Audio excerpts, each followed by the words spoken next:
A man can die while his heart still beats. For 5 years, Koda, the son of the great Apache chief, Kailentai, was a ghost, a walking shadow, his soul buried in the same dust as his wife and unborn child. He was broken by a past he couldn't escape, and he didn't care to. Raids, battles, life.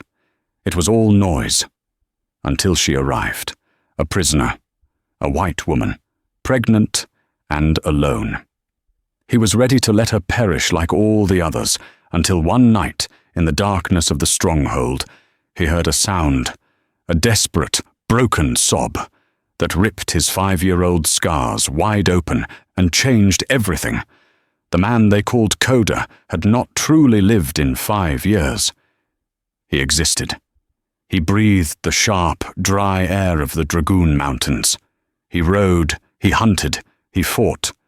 But the Koda who laughed, the Koda who advised his father, the Koda who loved, that man had turned to ash and been scattered by the unforgiving Arizona wind. His father, Chief Kailentai, a man whose face was a map of wisdom and sorrow, watched his only son with a pain that never subsided. Koda was his heir, the future of the Chiricahua people, and he was a shell, a ghost. The trauma was a living thing in their rancheria. 5 years ago, Koda, then arrogant and brilliant, had led a war party against a U.S. Army supply train. It was a victory. But the reprisal, led by a relentless colonel, was swift and brutal. They tracked the warriors back to their hidden camp. Koda, fighting on the perimeter, had been forced to watch from a ridge as blue-coated soldiers overran his wickiup. He saw them drag her out. Nala. His wife. She was 8 months pregnant. He saw the terror in her eyes just before. The smoke and gunfire mercifully obscured his view. By the time he fought his way back, he found only embers and 2 bodies. From that day, Koda's spirit broke. He became the Stone Warrior. He was the most feared Apache in a fight because he felt nothing. Not fear, not pain, not mercy. He simply moved, a perfect instrument of death, hollowed out by a grief so profound it had frozen him solid. It was on a blistering August afternoon in 1873 that the war party returned. Koda sat apart from the main camp, oiling his Winchester rifle, his black hair hanging limp, his eyes fixed on nothing. The warriors, led by the boisterous and cruel Mangas, were triumphant. They had struck a small wagon train heading for the new settlements near Prescott. They brought back rifles, ammunition, whiskey, and bolts of cloth. "And this!" Mangas bellowed, dragging a figure from a horse. It was a woman. Her dress was torn, her blonde hair matted with dirt and blood. She stumbled, falling to her knees in the dust. The camp gathered, the women jeering, the children pointing. Koda did not even look up. It was the way of things. Another captive. She would be a slave, or traded, or killed. It made no difference to the wind, and it made no difference to him. "This one has spirit," Mangas laughed, yanking her head back by the hair. "Killed 2 of my men before we subdued her." The woman, Eliza Hayes, spat in Mangas's face. The warrior backhanded her, a crack that echoed in the sudden silence. She crumpled to the ground, a low moan escaping her. Kailentai stepped forward, his presence alone commanding silence. "Enough, Mangas. We have supplies. We do not need a spectacle." "She is my prize, old man," Mangas sneered, though he backed away. He was a constant challenge to Kailentai's authority, and he used Koda's emptiness as proof that the chief's line was weak. "Then tend to your prize with dignity, or I will," Kailentai said, his voice like gravel. Koda merely tested the lever action of his rifle. Click-clack, he cleaned a speck of dust from the sight. His father's problems, Mangas's arrogance, the woman's fate. It was all water rolling off stone. That night, the camp feasted. The whiskey was opened. Mangas and his men grew loud, their laughter sharp and dangerous. The prisoner, Eliza, was tied to a mesquite post at the edge of the camp, left without food or water, a warning to any who might defy them. Koda sat by his cold fire, chewing on a strip of dried venison. He felt the old familiar hollowness, the ghosts of Nala and his unborn child pressing in on him. He rose, needing to walk, to move, to escape the living and be alone with his dead. He walked the perimeter of the rancheria, the moon washing the mountains in a stark, silver light. He was a sentinel guarding nothing, least of all himself. Then he heard it. It wasn't a yell or a scream. It was a sound he knew better than his own heartbeat. It was the sound of true despair. A low, choked, animalistic sobbing. The sound a person makes when they believe they are utterly alone and the last ember of hope has just been extinguished. He froze. The sound cut through the 5 years of ice. It was a sound he hadn't heard since, drawn by an unseen force, he moved through the shadows. He found her. Eliza Hayes. She had managed to turn, pressing her face against the rough bark of the post. Her body was racked with silent sobs. Koda watched, his face impassive. He felt the familiar urge to turn away, to let the world drown in its own misery. But then, as she shifted to catch her breath, the moonlight illuminated her profile. She instinctively, protectively, put her bound hands over her stomach, a stomach that was not flat. She was pregnant. And in that instant, Koda was no longer in 1873. He was 5 years in the past, on a ridge, watching a wickiup burn. He heard Nala's last cry, a sound he had buried under mountains of rage and ice. He saw his wife, 8 months pregnant, reaching out.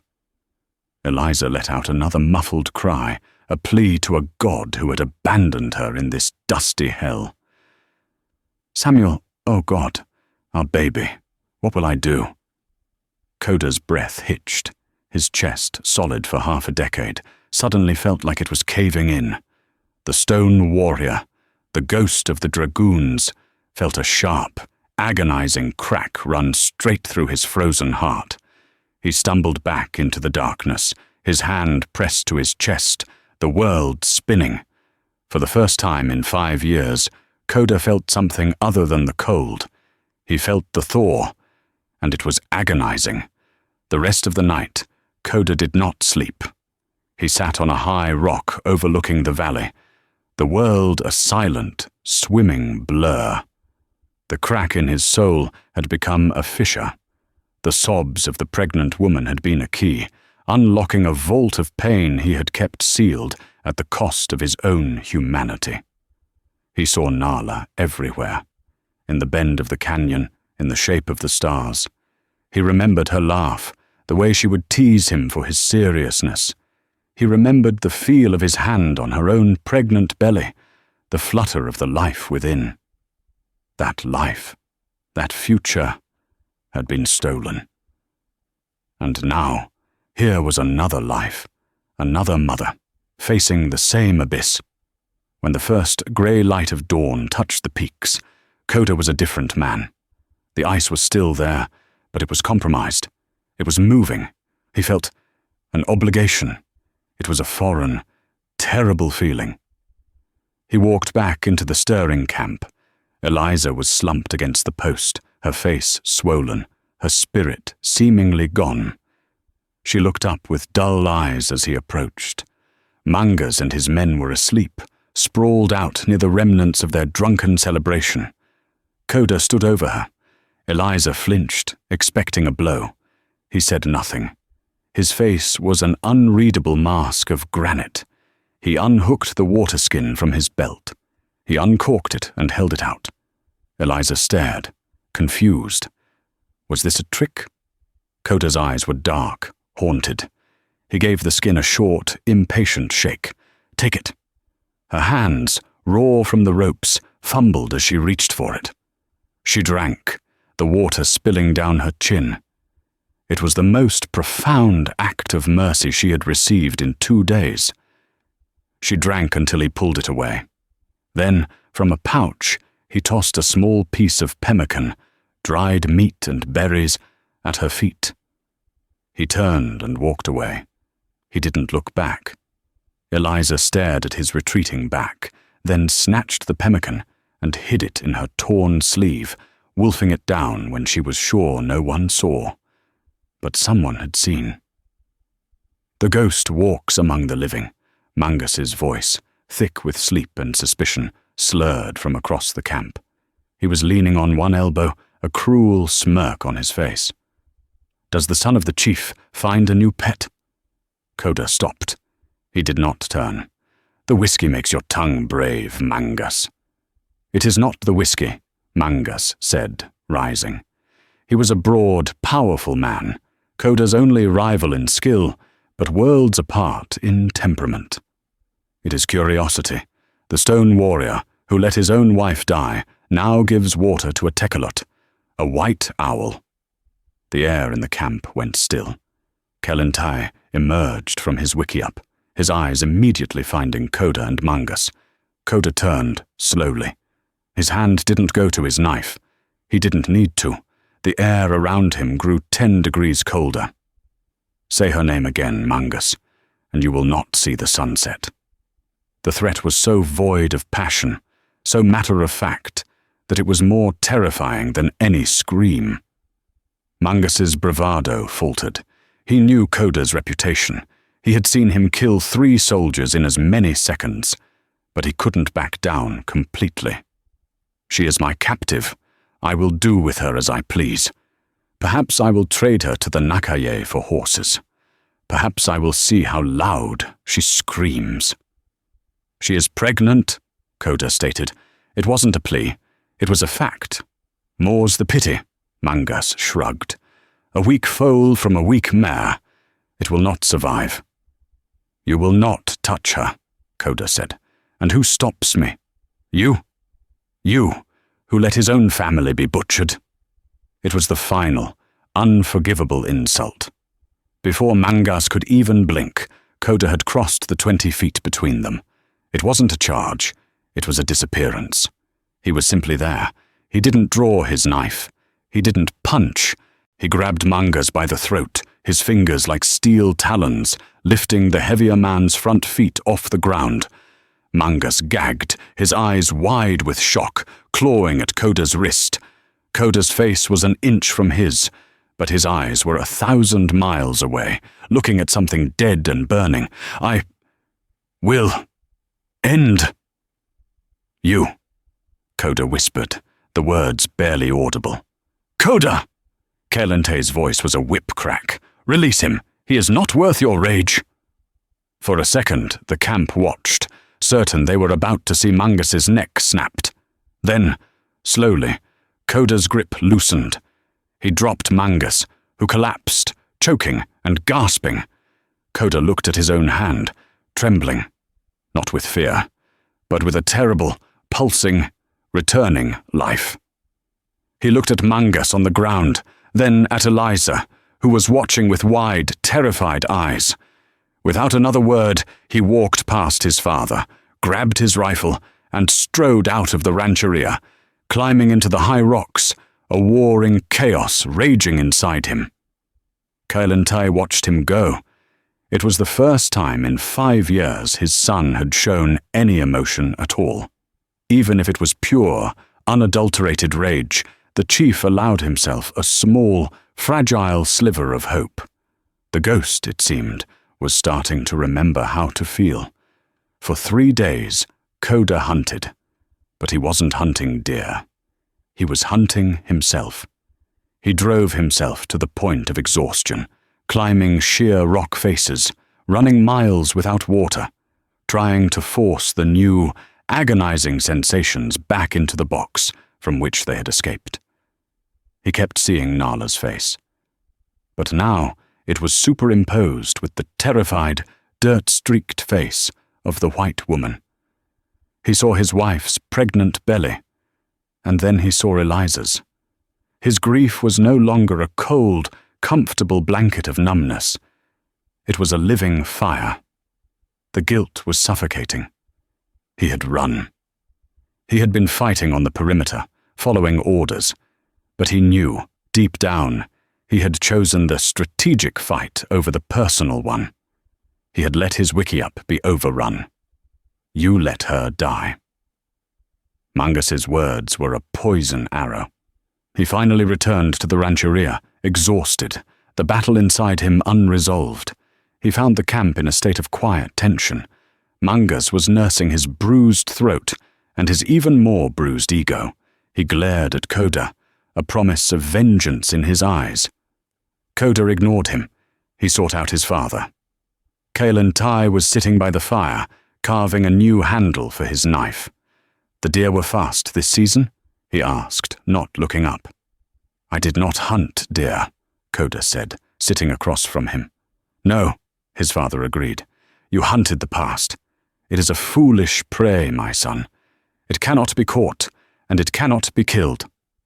A long silence stretched between them. "Mangus was right," Koda said, his voice low. Kalen Tai's hands stilled. He looked up, his old eyes sharp. "He was right that he is a fool who pokes a sleeping bear. He was not right about anything else. You were a warrior, following your duty. The blame for Nala's death lies with the bluecoats, and with me, for not moving the camp sooner." "And the woman? The prisoner?" "She is a problem," Kalen Tai said. "Mangus claims her. To interfere is to challenge his honor, and he has many warriors who follow him. I cannot risk a break in the tribe, not with the cavalry at Fort Bowie growing stronger." "He will kill her," Koda said. "Perhaps. Or trade her. That is his right. She carries a child. The world is full of children and full of death," the chief said, though his voice was heavy. "Why does this one child concern the man who has not spoken of his own child in 5 years?" Koda flinched. I do not know. I see. Nala. I see her in the white woman sphere."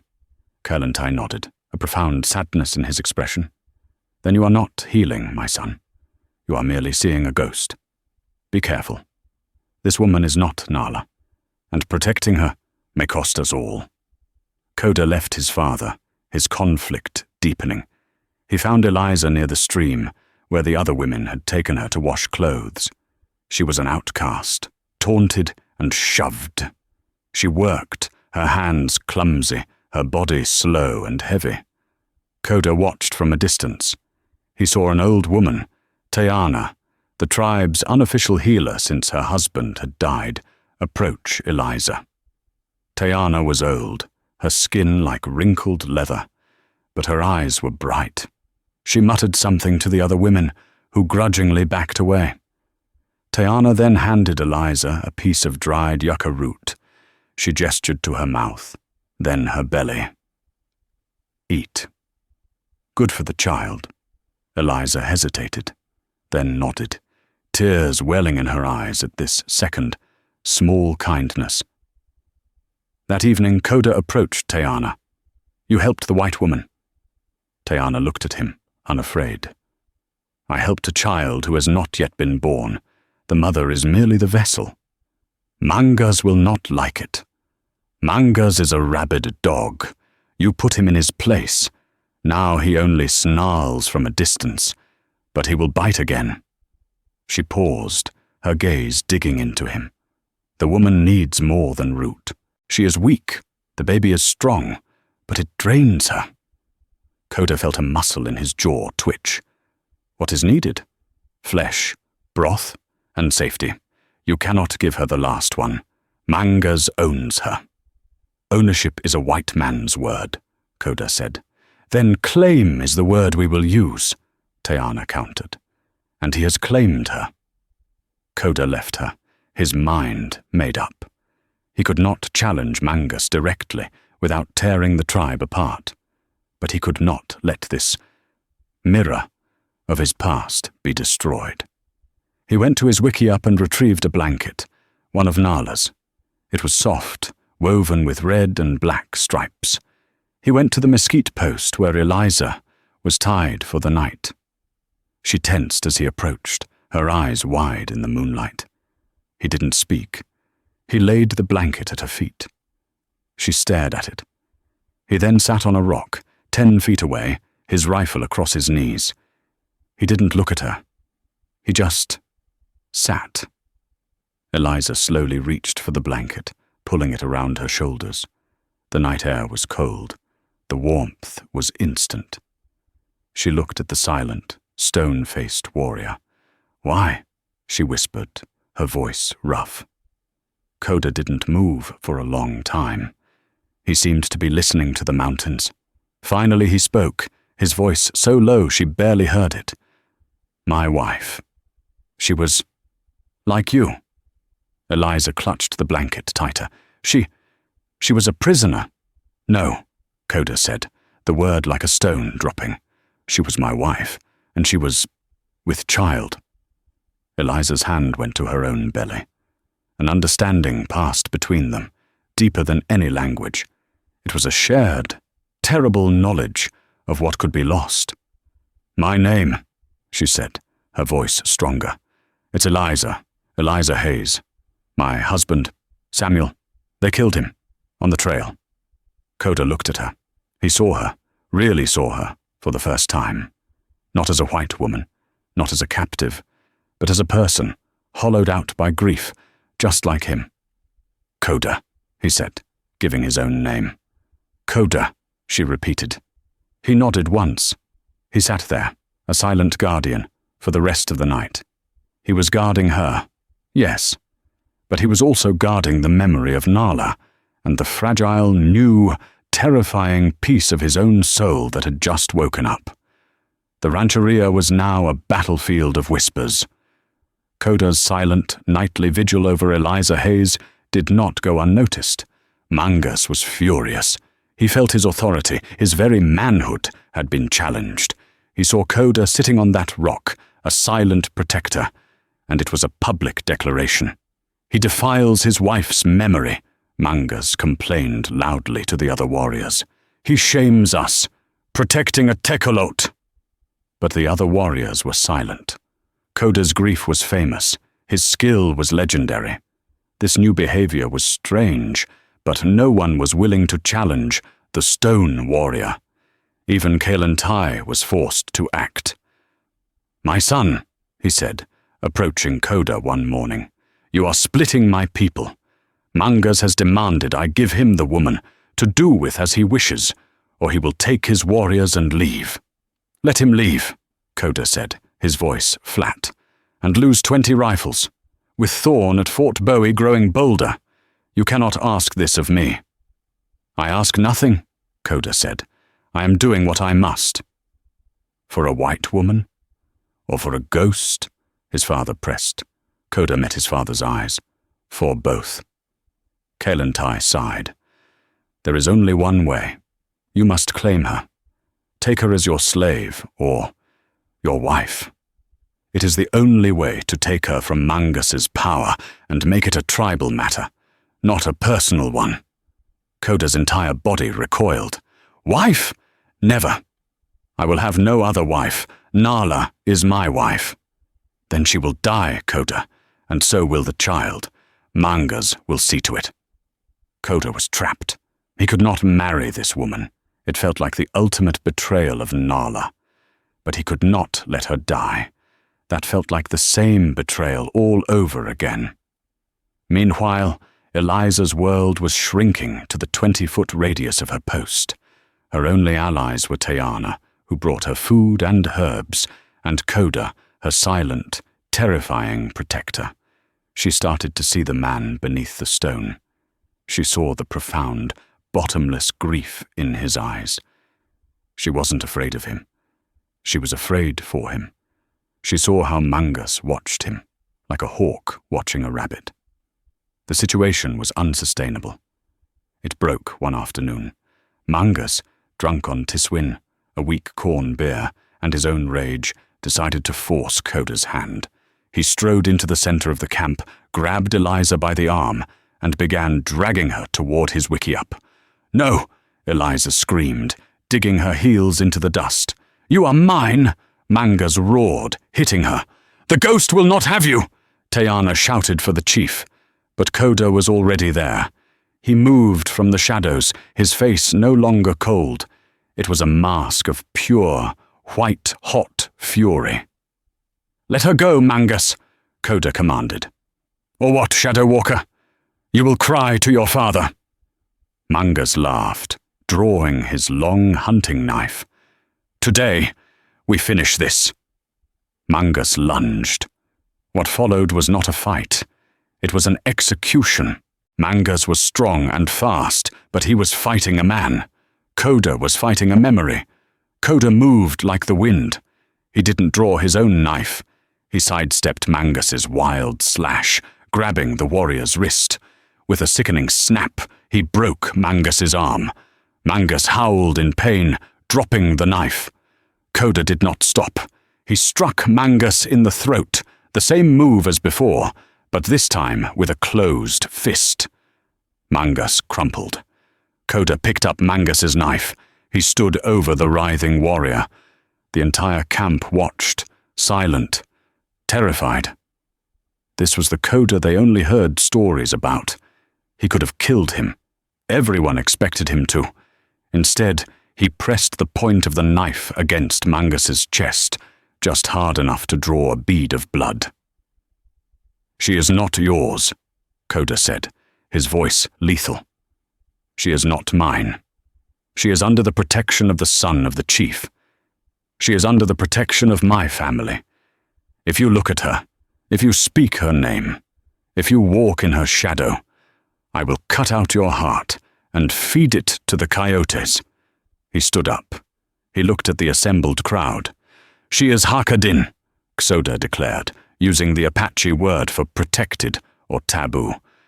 "She carries a child. We are Apache. We are not butchers." He turned his back on Mangas, the ultimate sign of disrespect, and walked to Eliza. He offered her his hand. Trembling, Eliza Hayes took his hand. He pulled her to her feet. He led her away from the post, away from the center of the camp, and to his own wickiup, the one he had not shared with anyone in 5 years. He motioned for her to go inside. You will not," she stammered, afraid. Koda's face softened, just for a fraction of a second. The rage was gone, replaced by the crushing weight of his sorrow. "You are safe. From him. From everyone." He did not go inside. He gave her his home, and he returned to his rock, to sleep outside, the guardian of a past he couldn't change, and a future he didn't want. But the act was done. He had publicly shamed Mangas, and claimed the woman. And in the shadows, Mangas, cradling his broken arm, his face a mask of humiliation and hatred, made his own vow. Koda had taken his honor. Now, he would take Koda's life, and his people. That night, Mangas slipped out of the rancheria. He stole a horse and rode southeast. He rode for 2 days, his arm throbbing, his heart black with venom. He rode to Fort Bowie. He rode straight to the office of Captain Silas Thorne. Thorne, a man with a hawk-like nose and cold grey eyes, was known as the Apache Hunter. His wife and 2 daughters had been killed in a raid on a ranch near Tucson 3 years prior. He, like Koda, was a man hollowed out by grief. But his grief hadn't turned to ice. It had turned to a burning, genocidal hatred. "I am Mangas, of Kalen Tay's band," the warrior said to the translator.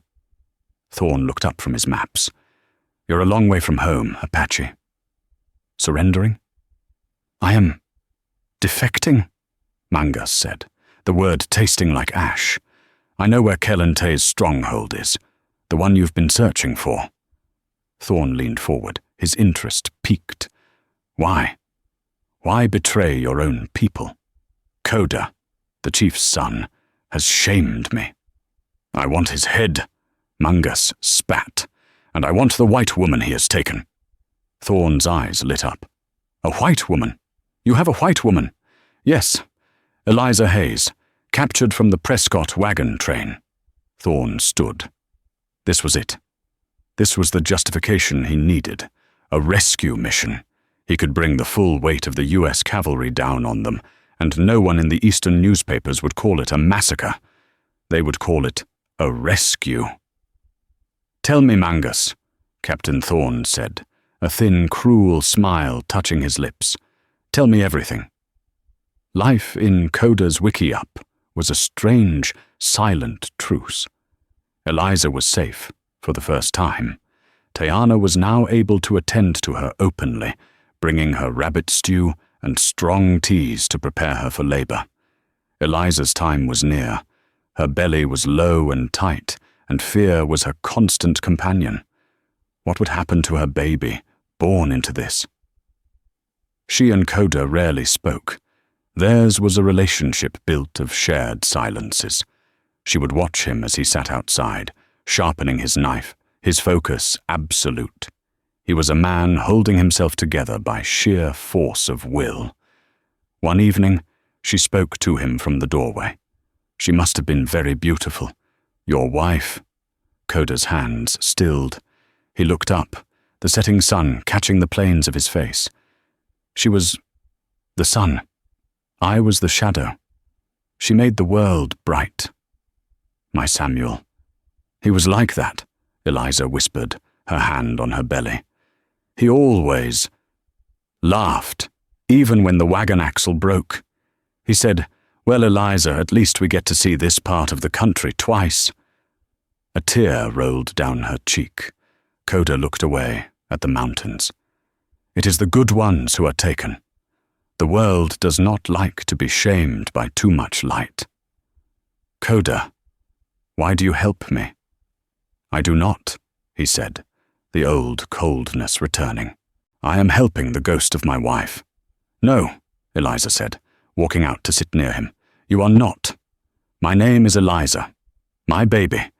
If it's a boy, his name will be Samuel. We are not ghosts. We are real. And you are real too. Your pain is real. But so is your kindness." Coda looked at her, his dark eyes warring. He wanted to reject her words, to retreat back into the stone. But he couldn't. She was right. This was not Nala. This was Eliza. And his vow to protect her. It was no longer for his dead wife. It was for this living, breathing, terrified woman. The next morning, the scouts returned. They didn't ride in. They ran. "Soldiers!" The lead scout, a young man named Darson, yelled, collapsing in the center of camp. "Bluecoats! Many! They are 2 hours away! And, Kaelin Tai rushed out. "And what, Darson?" "Mangus!" Darson gasped. "He is with them. He leads them." The camp exploded into chaos. The name Mangus was a curse. Betrayal. "He leads them through the narrow pass," Darson continued. "The one we thought was secret." Kaelin Tai's face went grim. "We are trapped. We cannot fight a force that size in the open. We must evacuate. To the high caves!" The women began grabbing children, food, and water skins. Warriors armed themselves, their faces grim. This was not a raid. This was an extermination. "Coda!" Kaelin Tai shouted. "You will lead the rear guard. Buy us time." Coda nodded, his rifle already in hand. He was a warrior again. He ran to his wiki-up. "Eliza, we are leaving. Now! The soldiers are coming." Eliza grabbed the blanket and tried to stand, her face pale. She gasped, a sharp, sudden intake of breath, and her hands flew to her belly. She doubled over. "Coda!" she panted, her eyes wide with terror. "Coda, I can't." A gush of water soaked the ground at her feet. Coda froze. His mind, which had been a clear, tactical map of the battlefield, went completely blank. "No," he whispered. "It's the baby!" Eliza cried out, a mixture of pain and terror. "It's coming! Now!" Kaelin Tai appeared at the wiki-up. "Coda, We must move. He saw Eliza, her face contorted. He saw the ground, his eyes closed. Uzun, no. Father, Koda said, his voice ragged. She cannot move. Then she cannot be saved, Kael'thai said, his voice hard as iron. We will lose everyone. This is the choice, my son. Your people, or your ghost. The shouts of the warriors, the crying of the children, the distant sound of a bugle. It all faded. Koda looked at his father, his great, wise chief. He looked at Eliza, who was now weeping, clutching her stomach. Go, go, Koda. Save your people, don't let me. He saw Nala on the ridge. He saw her face as the soldiers overran the camp.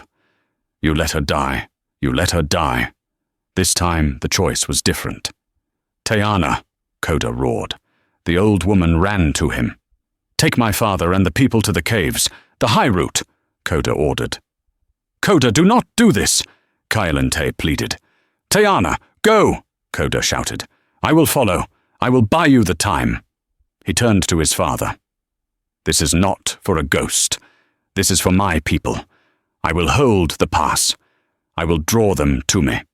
It will give you time to get the women and children to safety. Kael'thai saw the truth in his son's eyes.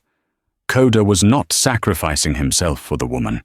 He was using her situation as a tactical advantage. He would make his stand here, and the soldiers led by Mangas would be drawn to him, the man they truly wanted. It was a suicide mission. You have become a chief today, my son, Kael'thai said, clasping Koda's arm. Live, if you can. Go. The chief turned and led his people, a stream of refugees, up the hidden cliff path. Koda turned back to Eliza. She was on her knees, panting.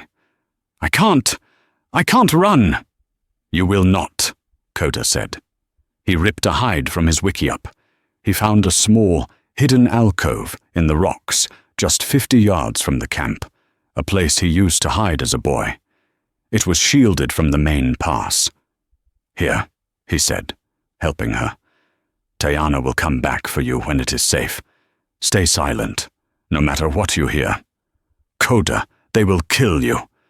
That is the plan, he said, his face grim. He checked his Winchester. He had 40 rounds. He had his knife, and he had the high ground. He looked at her, his eyes settling. Eliza.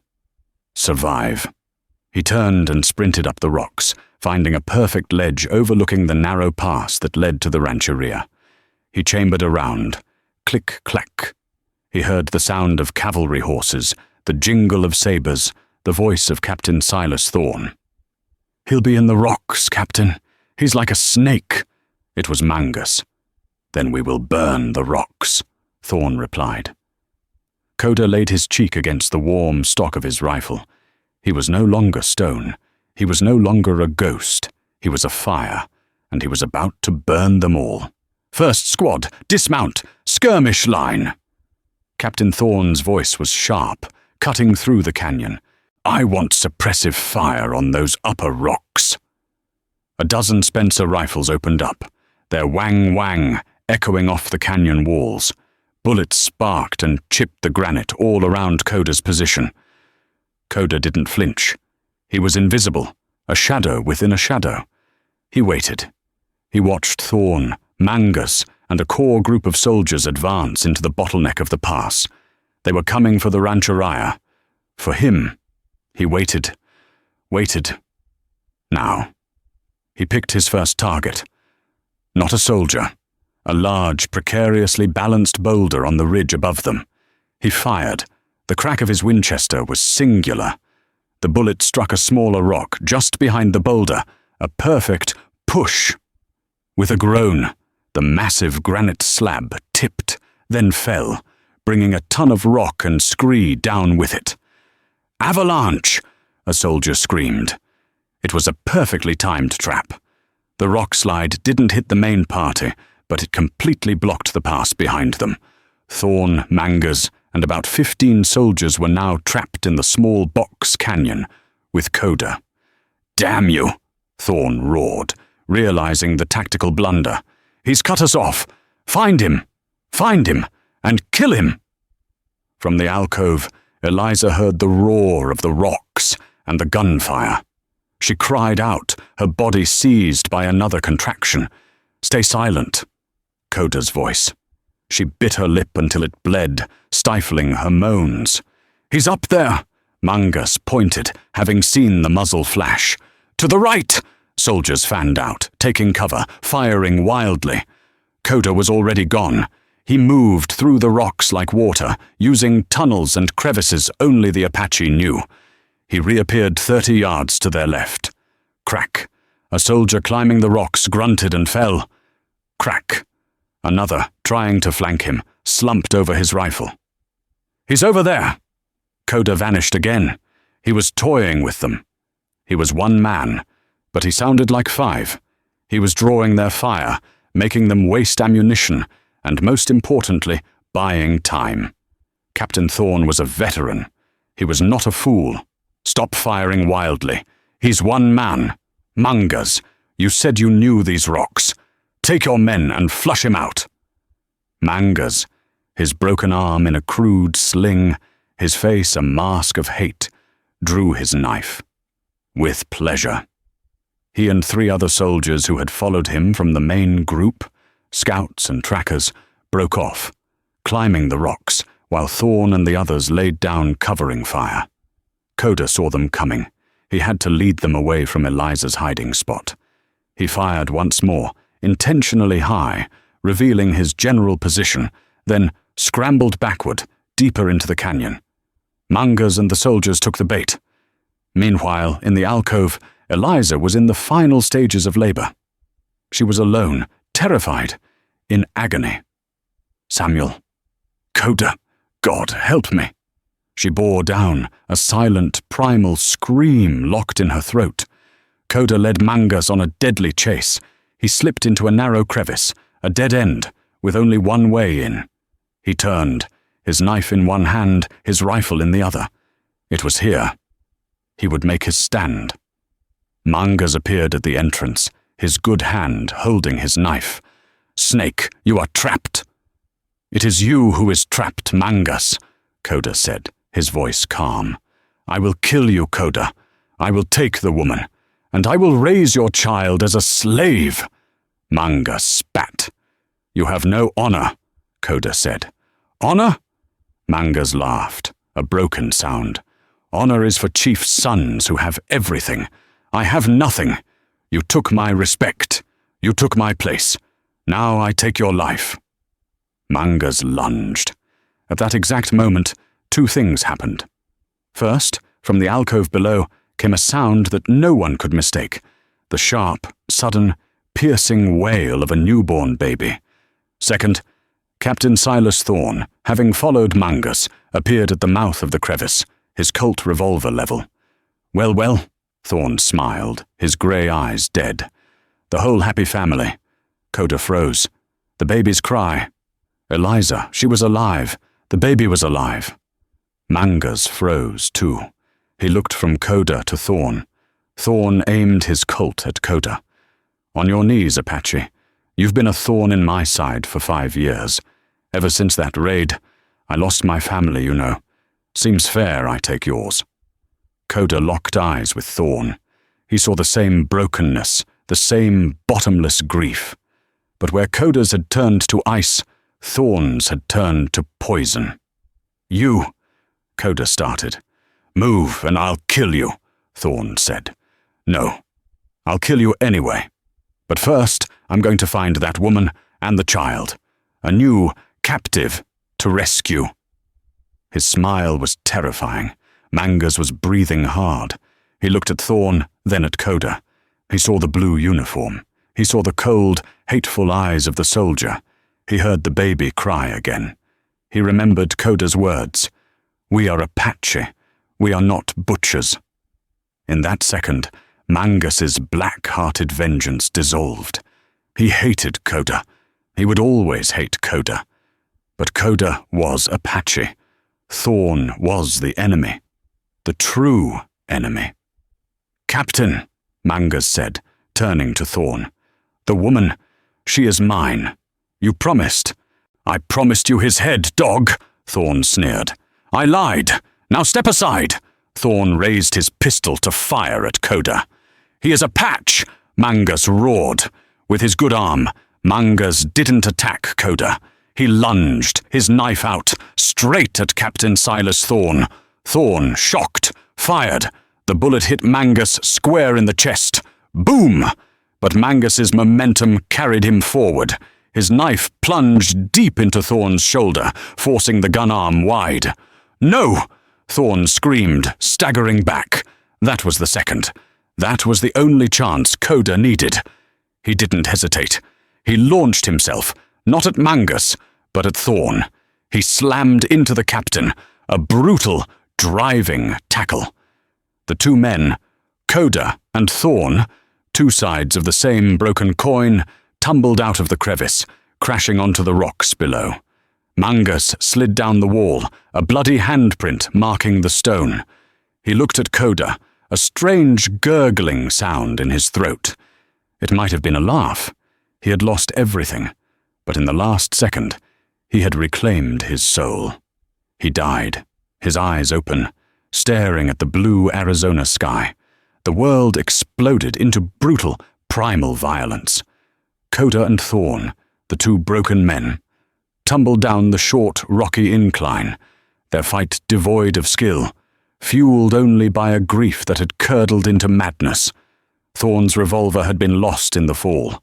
Koda's rifle was 10 feet away. It was a battle of fists, teeth, and stone. Thorn, his eyes wide with a fanatic's light, still had Mangus's knife buried in his shoulder. With a roar of agony, he ripped it free and slashed, the blade catching Koda across the ribs. The cut was deep, a searing, white-hot pain. Koda grunted, staggering back. He could hear the soldiers below, shouting, "Up here! The captain!" They were coming.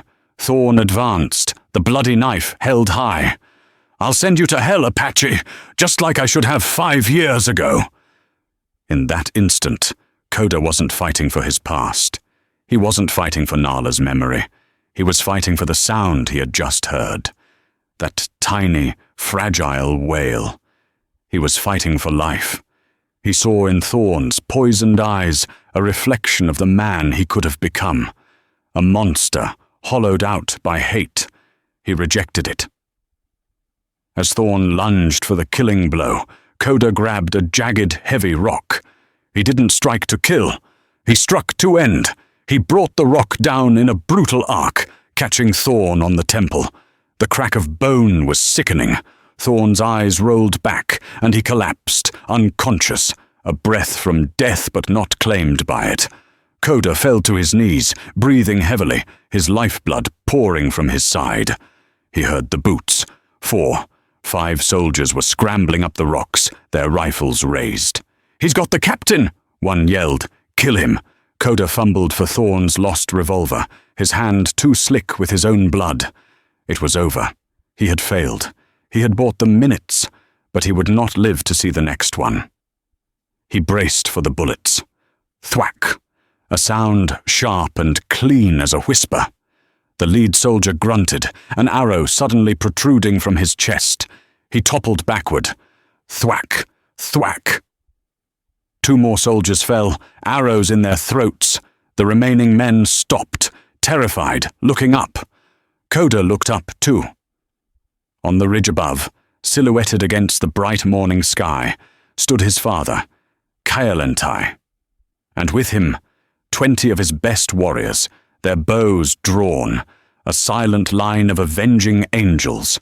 Kyalentai had not run. He had done exactly as Koda had hoped, used Koda's stand as a diversion. He had taken the women and children to the high caves, then circled his warriors back, a perfect pincer movement. "You are trapped, bluecoats!" Kyalentai's voice boomed across the canyon. "Your leader is defeated. Throw down your rifles or join him in the dust." The soldiers, leaderless, hopelessly outmaneuvered and facing certain death, threw their rifles onto the rocks. The battle was over. The silence that fell was profound, broken only by the whimpering of the wounded. Kailantai was at his son's side in an instant. "My son! You are bleeding." "It is just blood," Koda whispered, though the world was starting to spin. He looked past his father to the body of Mangus, slumped in the crevice. He limped over to him. He looked at the man who had betrayed his people, and who, in his final moment, had saved his chief's son. Koda felt no anger, only a vast, tragic emptiness. He reached out and gently closed Mangus's open eyes. "Koda," his father urged, "Tayana must see to your side." "No," Koda said, pushing his father's hand away. "First, the woman." He stumbled, every step an agony, past the captured soldiers, toward the small, hidden alcove. He was terrified of what he would find. Silence? Death? He pushed aside the hide he had hung for cover. She was there. Eliza Hayes, slumped against the rock wall, pale as death, her hair matted with sweat. But her eyes were fiercely, astonishingly alive, and in her arms, wrapped in Nala's red and black woven blanket, was a small, squirming, perfect life. The baby, his face red and scrunched, let out a small cry. Koda stared. He saw his wife's blanket, not as a shroud for his past, but as a cradle for the future. He saw the child, not as the ghost of his own lost son, but as a new, real, breathing soul. He was shaking.